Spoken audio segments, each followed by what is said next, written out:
Understanding the technology that powers the money is essential. Knowing the business drivers that inspire how the money is made is crucial. Bridging the gap between the mind of the technologist and the mind of the business is monumental. That is what TBF is all about. Let's start this never-ending conversation. It's time.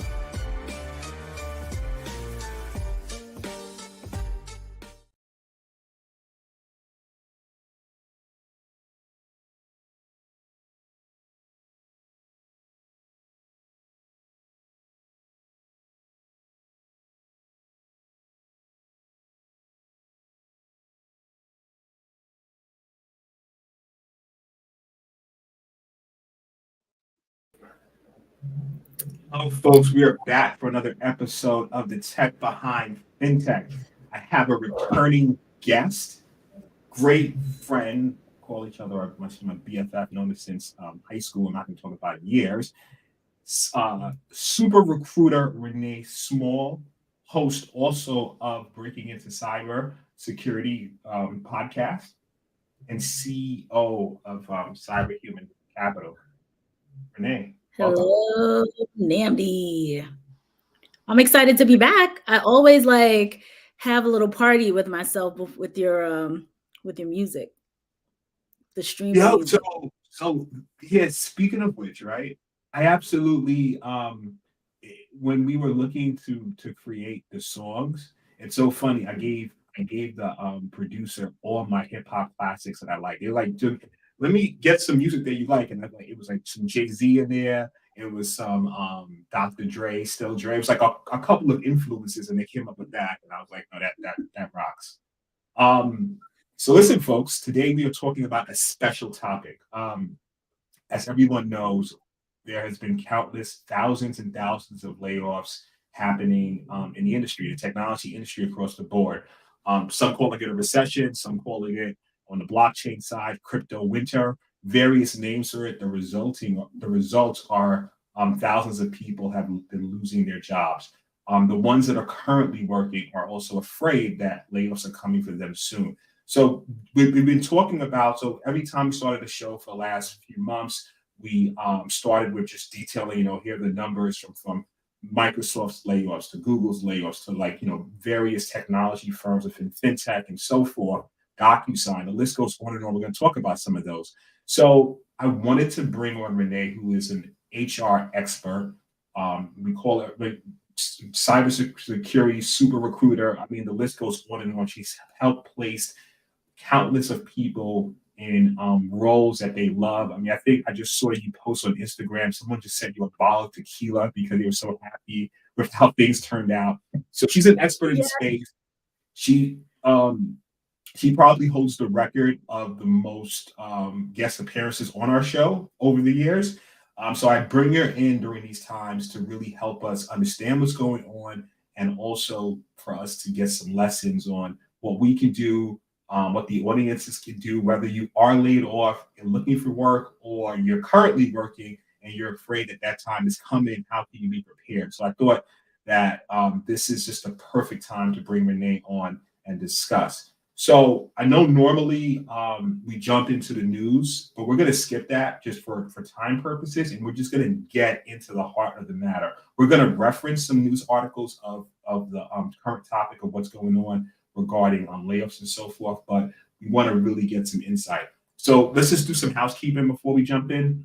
We're streaming live from Facebook, Facebook, LinkedIn, YouTube, and Twitch, right? Those are if you're on those channels, you can comment, and your comment or questions will be part of the video. We also have a live stream going from Instagram to my Instagram people. That's going from a separate device because they don't integrate with the platform that we use for streaming. Shout out to all my Instagram people. If you have a question, you can go to the Tech Behind FinTech, the link is pinned, and you can also be part of the show and see the different slides that we put up. So I know I talked for like a minute. Renee, what's going on? How are you?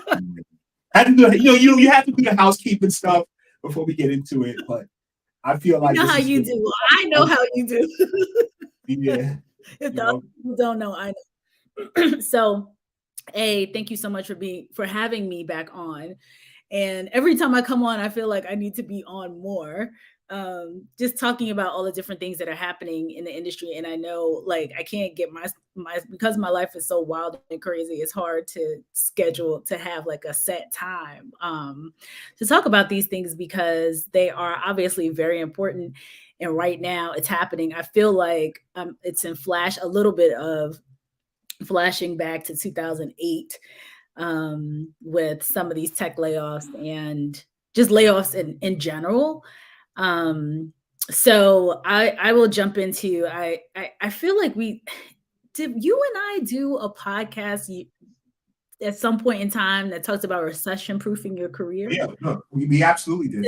So I'm at a stage which we're looking at our old podcast to do transcripts from them, and yeah, it was like recession proofing your career. So good plug, guys. Go to the Tech Behind FinTech. We have a YouTube channel. We have a website. You can look at all our past episodes. Really great content. And we had the episode of recession proofing your career. That's ironic. Now that we are. Let me ask you a question. Is it legitimate a recession now? For a long time, they weren't calling it a recession.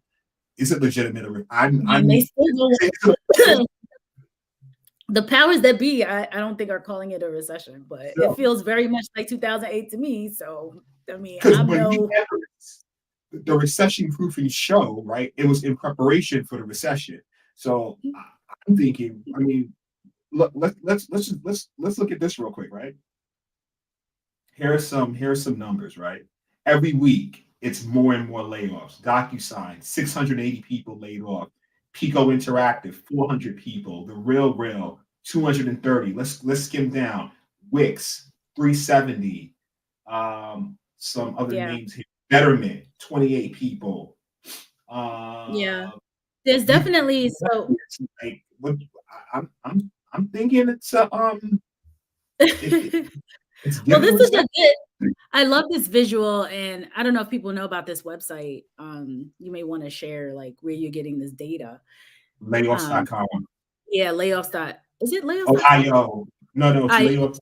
Yeah. I'm going to put it in right now. Good and it's crowdsourced. You know, it comes directly from the people who are being laid off, which is kind of cool.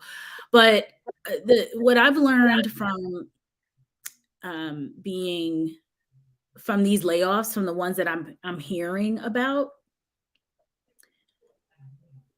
the layoffs are happening outside. They're definitely, obviously, in the technology industry, in the technology space, but a lot of them, from what I've been seeing, haven't been heavy on technologists. So the people who are like, the actual, security folks, the more technical folks, your DevOps people, your cloud engineers, those folks, I haven't really seen a lot of people getting laid off. If you are a technologist, there's definitely it happening, but not in droves. Not like, oh, we just laid off 700 developers. Like, I'm not seeing any of that. I have heard, I think there's pockets, because with as we've seen before this, for the folks who this is their first time going through something like this, I feel bad for them, because I remember back in, and then we're going to start dating ourselves, but 2001, 2008, like all of these things, all of these like recession, type situations where we did a bunch of layoffs, or companies had done a bunch of layoffs. And so it's similar in that the layoffs are happening not with technology people. So as you all know, or probably people know in general, that technology as a whole, there's like a hiring, there's a talent gap just as a whole, like across the board, when it comes to people, when it comes to companies trying to hire people in technology. Overall, there's a gap, and you're still trying to bring more people from different professions into technology, from high school, like building the pipeline of technology professionals. There's still a need for technology professionals overall. So more likely than not, companies are going to need that skill set and not have an overabundance of that skill set. And when that skill set, I was reading recently, when the skills of technology folks when those people do get laid off, they get snapped up immediately. So like you'll hear, company X laid off a bunch of, developers or whatever. Those folks don't stay on the market. Like it's almost immediate that they get rehired somewhere else. Go ahead, Nimrod. We have a question from the audience. But just before we jump into that, I was going to ask you, I mean, we saw thousands of Microsoft layoffs. We saw the Google layoffs. We saw some Amazon layoffs. Some of those were technologies. A lot. We saw some involving H-1B visas, things like that, holders. But recently, EY just laid people off. A lot of people in the talent acquisition space, to your point, got let go. So we also saw technology companies, but departments in HR and other departments, market, so forth. Sometimes in sales get impacted. Yeah. So I always say the HR, I've been in recruiting pretty much my whole career, and recruiting is one of the first groups to go. Maybe not as a whole, but when companies are on a hiring freeze and they know for a fact, like for X amount of period of time, they're not going to be hiring, then what are recruiters, en masse going to be doing? One of the other challenges in this particular environment, because of COVID, a lot of companies overhired. So, companies had to ramp up. When you think about Amazon, when you think about, those companies that had that big boom during COVID, when now that people can go back into stores and leave their homes, and, there's a difference in the level of the amount of people that you need for your industry. So, a lot of the hiring or a lot of the layoffs that I've been seeing, I think, and I'm no, expert in layoffs and stuff, but I think a lot of it is just the overhires, or part of it is overhiring, and then, being able to go back to somewhat normal. Your 2019, when did COVID hit? 2020. So like thinking about like the amount of employees you had in 2020 in various departments, how that uptick happened, and then bringing it back down. So, I mean, you're absolutely correct, right? So, we've been covering this for weeks, and it's been the same song from the CEOs after the mass layoffs. Listen, I mean, some are more forefront and some are more transparent than others, but the story goes like, during 2020, we had a massive uptick in business, and we hired accordingly. Unfortunately, with global events that has happened, most recent and the economic downturn, we have to let people go for to maintain our stock price or whatever, right? So it's crazy because week after week of us covering it on the show, probably getting into the main topics, that was the same song. I mean, they hired thinking that, certain their sales and revenue is going to last the same way in 2020 when everyone globally was stuck home, and you had an internet company, a social media company or whatever, you thought that's just the new normal. And everybody did it, like Amazon, Google, fintechs after fintechs. So it's like Coinbase. The list goes on, right? And then now they, even Goldman Sachs, hired X amount of people, let people go. We've seen this. So like getting a lot of questions from the audience. Let me just jump into that. Okay, first, cool. LinkedIn user, can you say your name? I always like calling people by their name. I can't see your name for some reason.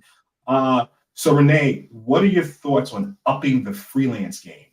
Oh, I think so this is what has happened usually, and I'll use freelance in the space of like contract consulting, not at a consulting company like an EY, but being on contract somewhere, almost like a freelancer.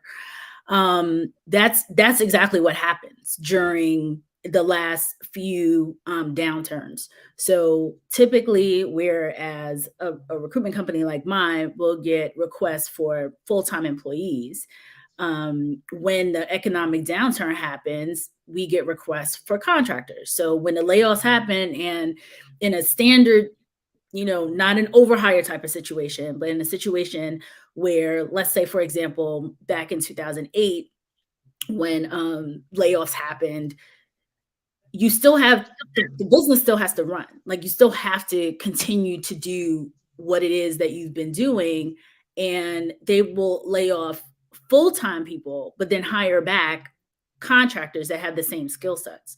So in regards to freelance, absolutely up the freelance game, prepare for it. For folks who have not been in a freelance space, I mean, I think this generation or this period of time, people are so much more used to being freelancers, contractors.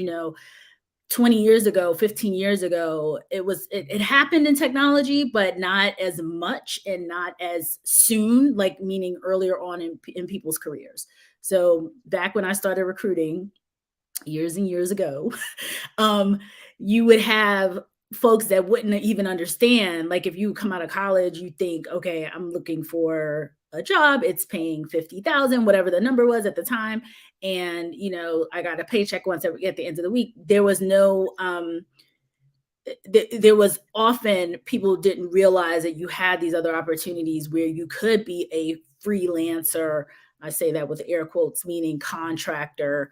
And sometimes the word consultant is used, but getting an hourly rate through like a third party person or a third party company that is being paid by big company X to bring back the talent that they need without the person being a full-time employee, if that makes sense. So pull on that thread, right? To just explore that a little bit more. What can a person who has never been a contractor or consultant, you've been a W-2 employee, you're currently working in a situation that you think a layoff is coming, or you have been laid off, what can they do if they want to pivot or give themselves some more options to freelance or contract? What are the steps? Yeah, no, that's a great question. So it's almost the same. So you're going to continue to do what you were doing when you were looking for a full-time opportunity. You're just now open to contract opportunities because the roles, the job descriptions, everything look very much the same. There used to be a website that could tell you like your hourly rate in comparison to if you make $100,000 a year, for example, then if you're going to be a contractor, the kind of range, it would be approximately $50 an hour, probably bump it up a little bit more because of the potential short-term nature of the role. However, Namdi and I both have been contractors for years, and very often those roles, they never go away. They years and years and years. They say it's a short term, 6 month, 3 month, but then it goes on and on. If they like you, you like them, you like the work and all that other good stuff. So Stephen Upshaw put salary.com. I didn't know salary.com had the conversion on there. But yeah, that's what you should do. You keep doing what you're doing, like keep posting your resume, and or LinkedIn profile, doing outreach, because the same hiring managers are looking for the same, it's the same skill set. So if they can't hire you full time, then they can push you through on a contract basis. Also, I know companies like Upwork, websites like Upwork are great for that too, where you can put yourself out there and say, this is what I do. I'm a cloud engineer or whatever. And you can also put yourself out as a freelancer, like a true individual freelancer. And you should be able to get opportunities that way as well. All right, so awesome. Another question came in from the same LinkedIn user. And what are you recruiting for or seeing trends in recruitment for? What do you think is coming in terms of hiring trends? Yes. So I tend to, as you all, whoever seen me on here before and on my other LinkedIn, I'm in the cybersecurity space. So I tend to stay really, really narrow in that space. And right now I'm recruiting for security engineers, security architects. It's the same stuff. It has slowed, but it has not stopped. So it's the same type of skill sets. And then I also wanted to bring up, this is a good segue into, well, it's a two-part question, but in terms of what I'm recruiting for and what I'm seeing the trends in, I was just recently looking at, I tend to look at the trends often. I almost always are getting requests for cloud. So the things that don't seem to change, haven't seemed to change over the past year, cloud engineers, security architects, like those security engineers, that's my world. So those don't seem to move at all. So, always getting requests for that. When I go out and I look online and see like what jobs are posted, those jobs tend to be posted. And even when I do some like little digging and research, like, hey, is this a real job? 'Cause sometimes, as we all know, a company will post a job, but you're not really recruiting for that job. And so I ask my friends in the industry, like, hey, you work at MasterCard, or, and I didn't reach out to anybody from MasterCard, but I'm just saying, big company X. I asked them, hey, or a small or medium company X, hey, is this a real posting? And they'll say, yes, we are actually looking. This is a real posting. We are looking for people, that kind of thing. So what I've seen out there has been real in terms of job postings.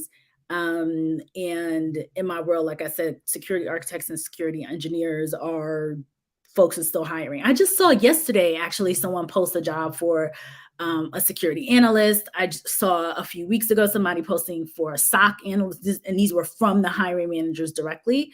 So that's the story with those from my perspective. Overall, though, like I have an article here from CIO.com about the 10 most in-demand tech jobs for 2023. Cloud engineer is number one. This one shocked me, database developer. I didn't think that would be one that'd be in the mix. I wouldn't see that looking at like when you start talking about like massive amounts of data, or maybe managing some data solutions in the cloud, or we're talking about NoSQL. So it all depends on the type, but I could definitely understand that. I don't look at it from the database developer from 10 years ago when we're on-prem and we're trying to construct some, Microsoft SQL server or whatever like that. I'm looking at it more cloud-based. Based on what you're saying, and based on what I see and some of the needs that of the people that I work with, more cloud-based database stuff. But please go on. Yeah, sure. Database. So DevOps engineer, this well. Front-end developers, help desk and desktop support, network admins, network security engineer, software developer again. Front-end developer, then software developer, and then security manager. So kind of like the manager over security engineer type of role. And those were the top 10 according to CIO.com, which is, pretty, a pretty targeted site looking at what the trends are. I also saw some stuff from Gartner in regards to the forward-looking, like what are companies? Go ahead. Can I ask you a question real quick? On those 10, are those the 10 most in demand right now with everything going on and this whole thousands of people getting laid off? January 6th, the 10 most in demand tech jobs for 2023. Okay. This article this article came out on January 6th. So looking at that, I mean, and I guess people, can now start, like, if you're in that realm, how do you now prepare for those? So I heard one with, cloud architect. Was that one of the cloud engineer? Mm-hmm. So obviously, to add some context there, we have Azure, we have GCP, we have AWS. So I saw something recently. Some firms are looking for hybrid cloud solution architects, right? Because some firms have multiple cloud environments. Usually before, I need someone in GCP or I need someone in AWS. Specialization is always good, so you pick up one, it's a lot easier to understand the others. It's another one that you mentioned around network security. Mm-hmm. Network security engineer, system security engineer, and manager. And looking at some cloud certifications around AWS or like the network the network stuff is even more involved. I mean, I know I did the AWS solution architect a while ago. It was Yeah. difficult for me, but I know the network was a whole other Yep. thing. That's so that's studying for that and looking at it. Each one of the clouds will have their own version of a network engineer. I would assume you can look Right. into. Yeah. So and then so you just add some context, like they have sometimes I see a lot of these and another thing that you mentioned, right? And I want to touch on this, the fake job postings to basically fill their database with. It's the most frustrating thing. It's like Yeah. you're out there looking for a legitimate job. You see, all right, this is a dream job opportunity, and then you get contacted by some random person. I'm not going to go in that, like the random people who might be contacting you. So I know it's a live show and I can go on a tangent, but I can go in on that because we've been there, and I've then heard. all of a sudden, it's crickets. And then, they string you along for a while. There's no real job. And now, a year or two later, when you're in a good place, these people are emailing you with random job opportunities, and you just like it clicked. They were just filling up their database. And a Yeah. person you probably wasn't even a real recruiter. They were working outsourced from a recruiter or some company. So it's the most frustrating thing, especially when you're out there looking. What can people do to avoid those traps? It's so hard. And it's very frustrating, and it's kind of unfortunate. And some companies will train their that's what they do. They're like, hey, reach out to people, put this out here. I think if you have, ask for referrals. So if you're looking for work and you need you're looking at talking to third party recruiters like executive headhunter, we're called search firms, executive recruitment firms, things like that. Just try to work with people who get a referral. That's like the best piece of advice I could share, because if your friend is working with some good recruiters, then they know that the person's a human. They actually have real jobs, or they'll tell you when you don't have a real job. Like, I've had conversations with folks where I go, listen, we don't have this role, but we know that this role is upcoming. Like, we know that in 6 months there's always movement and these roles come up often. So I would love to talk to you now and see if understand your skill set, understand what it is that you're looking for in your career, so that when the opportunity does come, it's not a scramble. We've already kind of had that initial conversation, or 2 or 3. And people totally respect that. They're like, cool, but I know that some, less seasoned maybe recruiters or people who body shop type places, where they'll just say, put this rec out, put this position out there, get people, talk to them.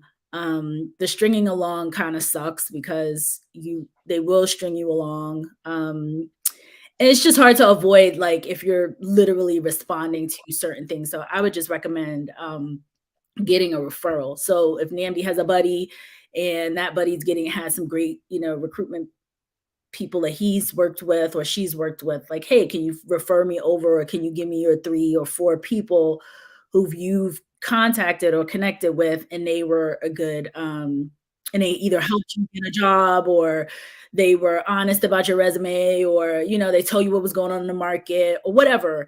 So try to just get referrals. Yeah, my recruitment buddy I'm referring people to is Renee. Just throwing it out there. So I want some tequila. I want more tequila. I had said that I played someone recently, and he was so awesome. And he's one of those people that I think he was the one that we submitted him for one job. It didn't work out. He interviewed all this different stuff. So anyway, the job that he ended up getting was better than the first couple that we had submitted for. So it was even better fit, awesome opportunity, more money, all this stuff. So he sent me this amazing bottle of tequila. I'm not a big tequila drinker. I'm becoming a tequila drinker. So he sent me this awesome bottle of tequila. And so I was really excited about that. I'm excited about him and his role. So the biggest thing I've heard now, and also what you said, is establishing a relationship with a recruiter. Like Yes. even if you're not currently looking, just having a relationship with a few, this way when job opportunities come, if they have it, it's real because they are. And another thing I Yes. want to touch on, I know we're pressed for time, is potentially fake job postings for illicit activity. So, obviously, look, it's not Yes.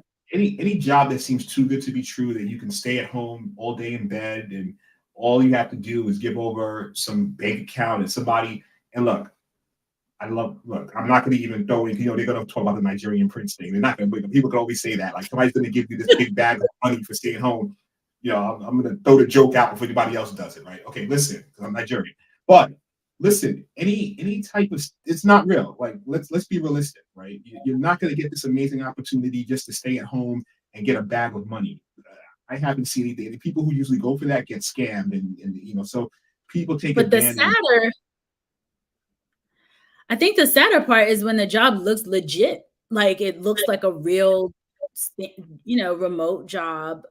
Because I've heard some of those stories where the posting looks legitimate and it's a scam, and when they start asking for things that you typically don't ask for at the beginning of a search, people's social security, like just additional data that typically is not asked for at the beginning of a search. In the United States, I know in other countries it is different, and they do. In some countries, they will ask you for like all these details, like your date of birth, like all these various details that we don't ask for in the U.S.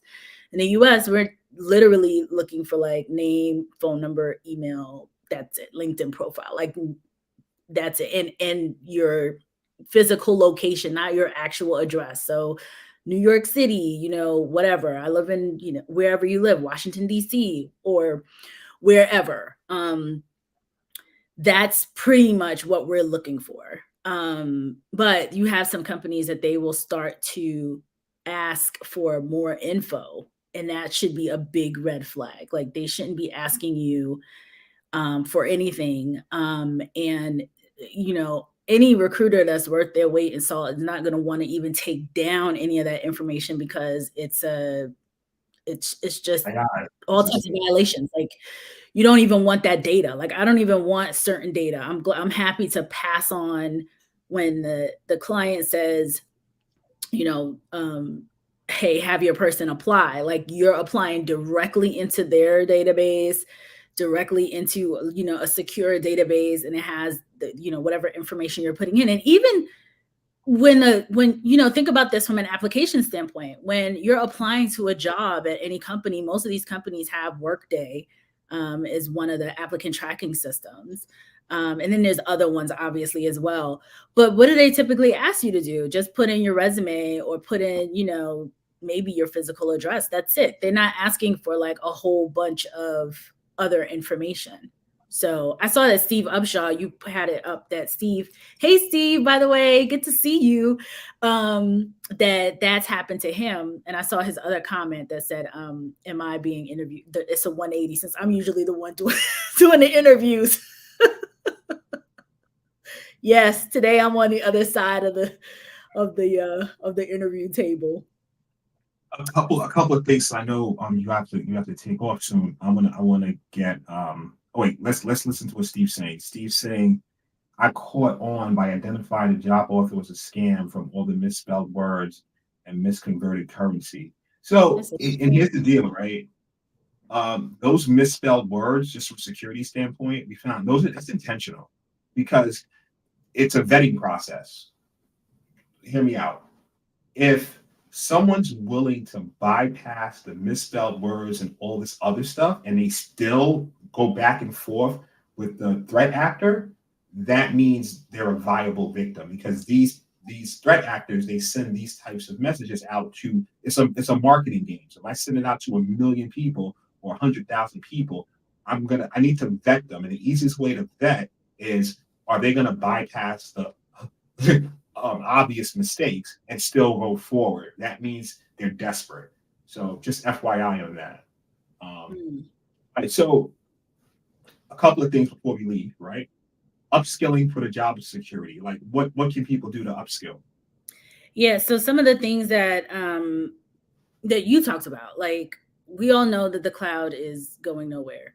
Um, if you have a role, especially in technology, you're peripheral to any of that, you want to understand cloud technology. You want to, if you can get a certification, do it. If you can't, just learn about it, play in it, be able to comfortably have a conversation in that space, because that is literally where everything is going.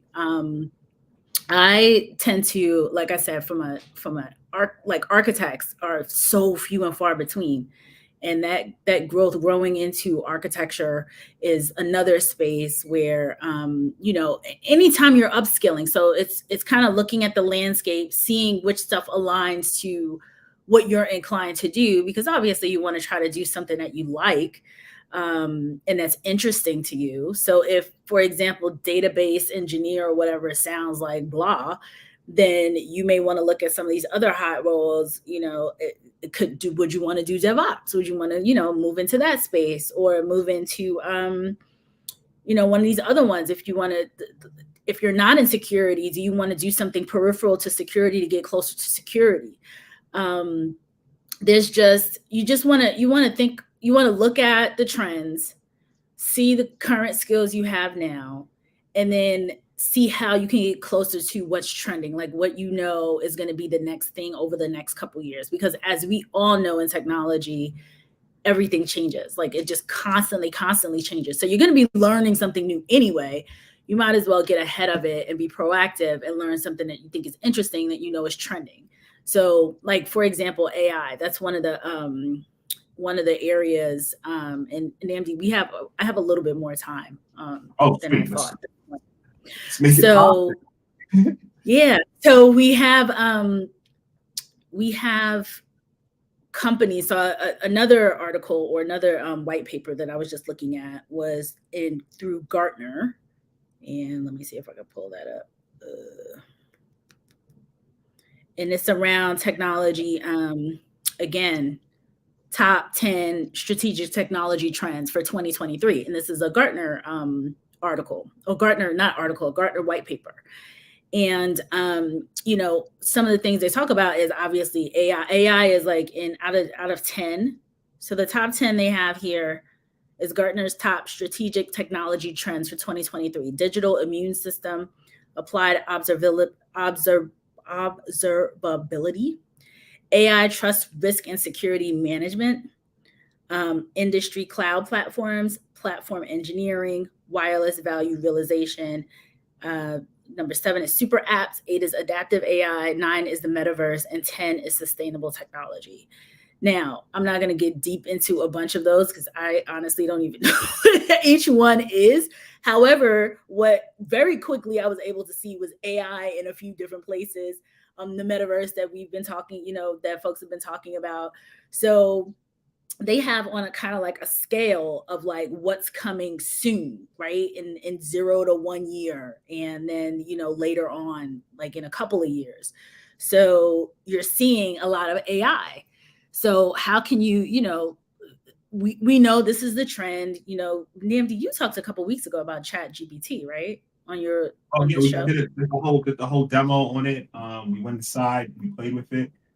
Shameless plug to a previous episode that you can find on the Tech Behind Fintech.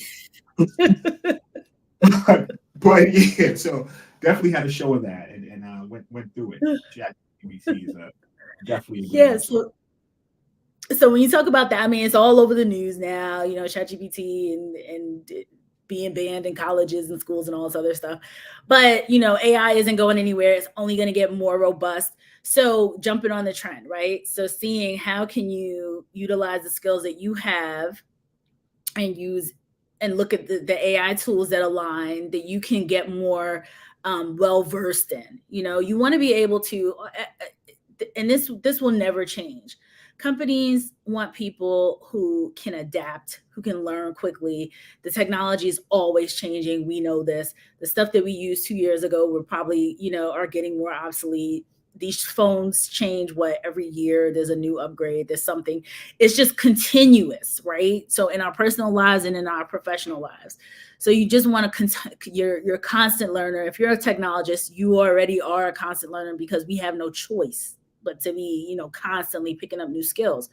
It's just understanding like where the trends are and then seeing what aligns to what you like to do, what looks interesting to you. Like, oh, do I want to learn more about AI? Oh, do I want to learn more about the cloud? Oh, what do you want to learn more about? And then positioning yourself and upskilling in that space. It's really super simple. I'm going to talk about that. I'm going to get into some comments and a couple of things I want to talk about regarding what you said. First, Jeff, Jeff is my man. When I talk about a dude who's every week watches the show and supports, I really appreciate it. Hey, love those constant. And it's so funny how that works because he's suited up right now. We're on LinkedIn, but I actually met Jeff in one of the fight gyms that I deal in back in the day. So it's my guy. Your second. Oh, that's my whole second life right there. Thank you, Renee and Namdi. I have a few people reach out to me concerning entry-level jobs in information security, and they aren't sure where to start. This helps a bunch as I've provided them free training material, but the hiring process is always difficult for them. We'll speak on that. Yeah, so I love it, right? New people, information security, they hear it's the hottest new thing. They want in. But breaking into cyber, let's talk about that. This is something that Renee has been talking about for years, breaking into cybersecurity. Yeah. But the question is, how does one break into cybersecurity? We have a whole podcast based on this. And it's almost 5 years old. I can't even believe it. But we've been at this for 5 years talking about the struggle that entry-level folks in security have to break into the industry. One of the areas that, or, one of the tips that we give often is if they can do something peripheral to security. So, if they can get their foot in the door in an organization where they're looking for some other type of entry-level IT role and then become like the security champion in that space. So, if you're a developer and you can pivot a little bit and get closer to security, get like, NAMD DevSecOps, like get anything that you could get peripheral to. Once you're inside the company, then you could reach out to your security folks and say, hey, I'm over here. I love security. I want to be more involved. How can I help? Offer yourself free. Offer yourself up for free. That's, I guess, a bad way to say it, but volunteer your volunteer your time to your security department within your org. So some of the things that I say to people who I feel when they are really struggling, right? So they've been trying, it is tough. It's definitely tough, Jeff, for people to break into security. There are just not enough entry-level roles. I could get into a whole different podcast as to why I believe the roles haven't gotten down to the point of being, more entry level to give more pipeline opportunities for new people to come into the industry.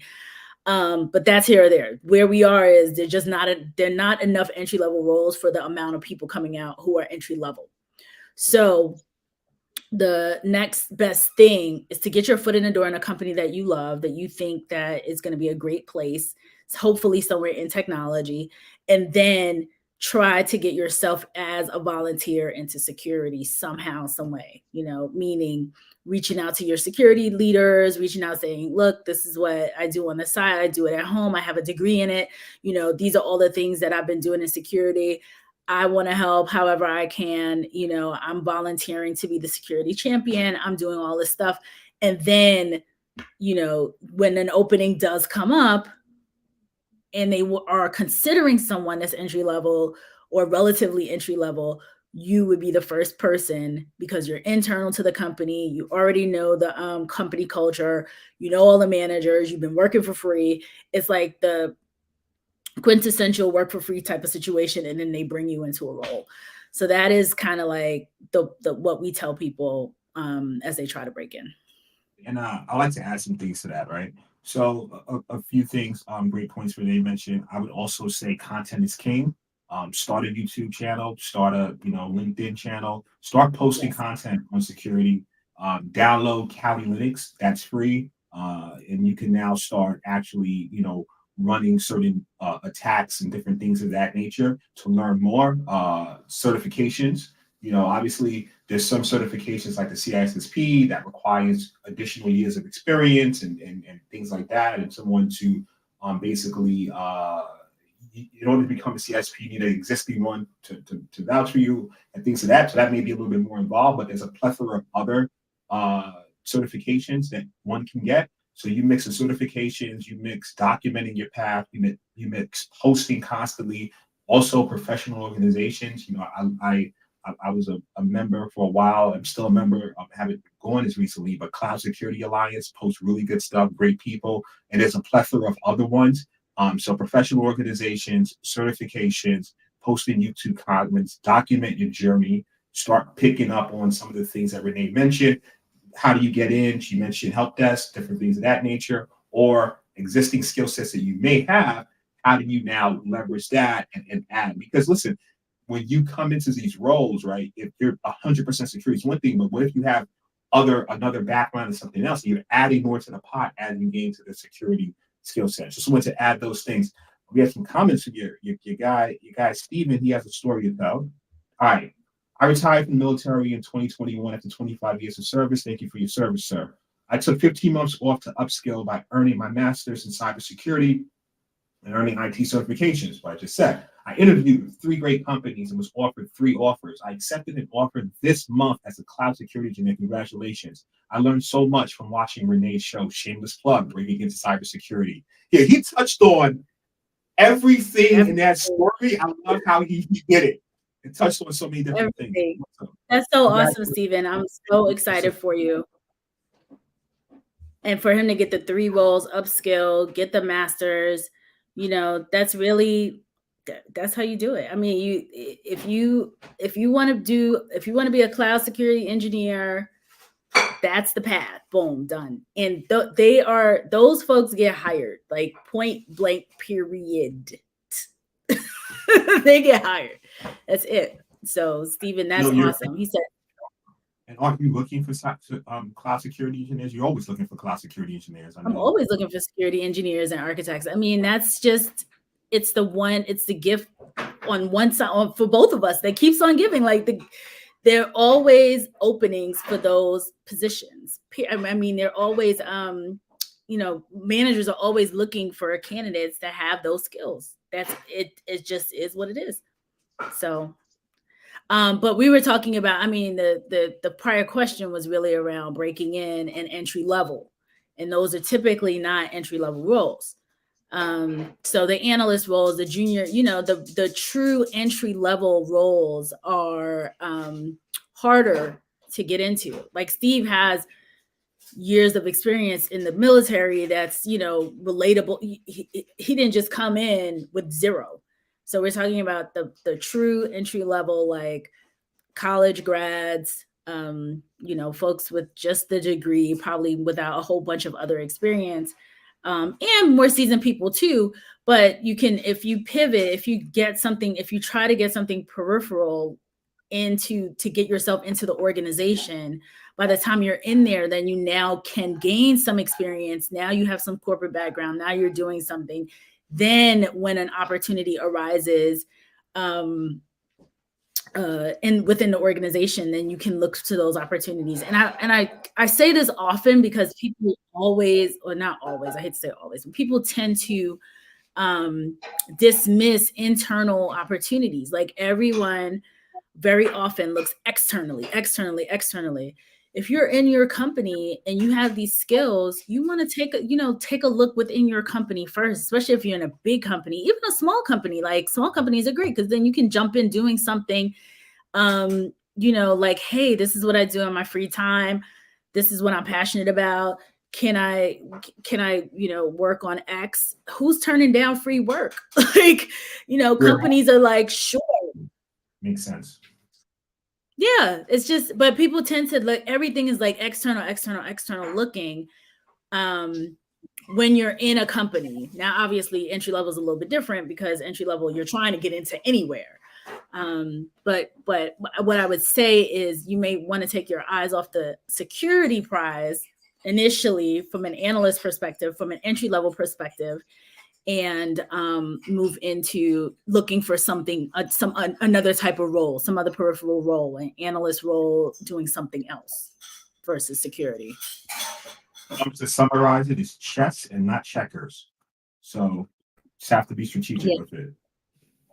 This is always great. Like I said, I still want to be respectful of your time, but I think I need you here like monthly or quarterly because there's just so much things happening right now in the market. And I think people will just benefit from some advice from someone who's actually doing it day in, day out, 24/7. Because as I mentioned, my biggest thing that I see that really disheartens me are the fake jobs, the scams, the desperate people. People who are in desperate times. So that's so unfortunate. I cannot stand to see because life is good, but for me, life wasn't always career wise. Like I had some bumpy roads, and then you get caught up in those types of situations. That note, I'm going to ask Renee, how do we find you?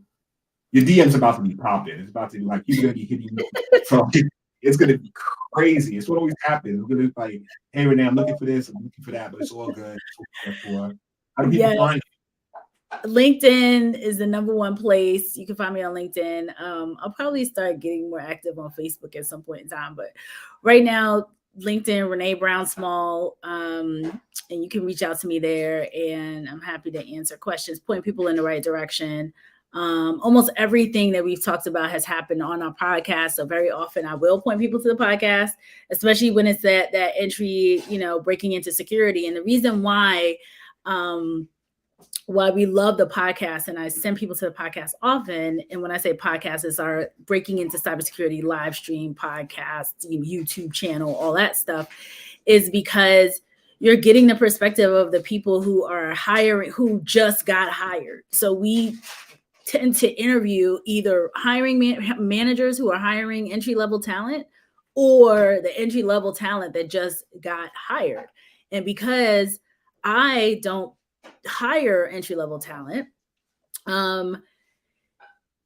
we want you to hear from the people who are actually doing it. So like a Steve, who we got to bring on the show, he's going to come on and talk about how he got his job, how he interviewed, how he did all these various things, and how he broke into security, so that you can take the tip directly from the person that it's happening, that it just happened to, or they just made it happen for themselves. So it's awesome stuff. Thank you. Thank you. Who said we love Renee? She's fabulous.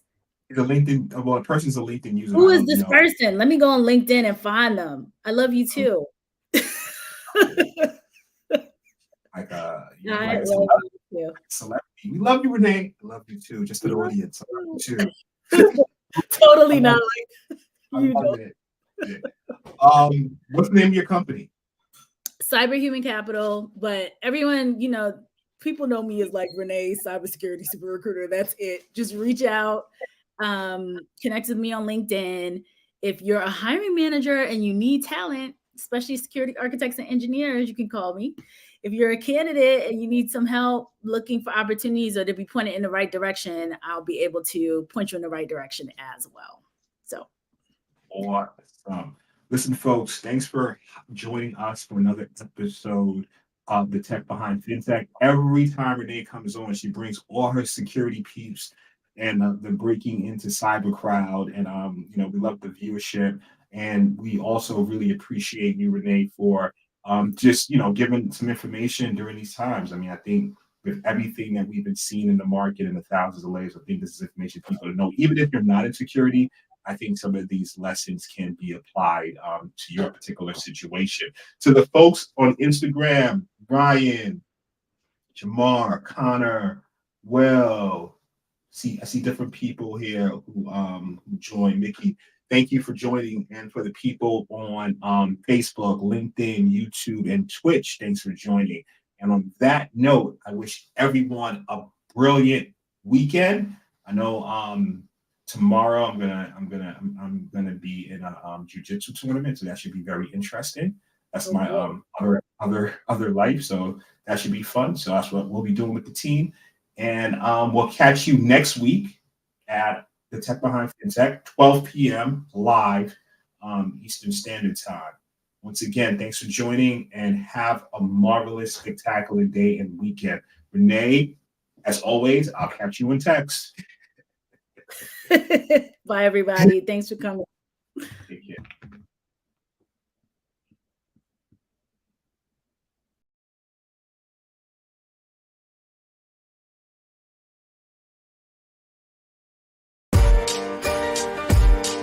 Understanding the technology that powers the money is essential. Knowing the business drivers that inspire how the money is made is crucial.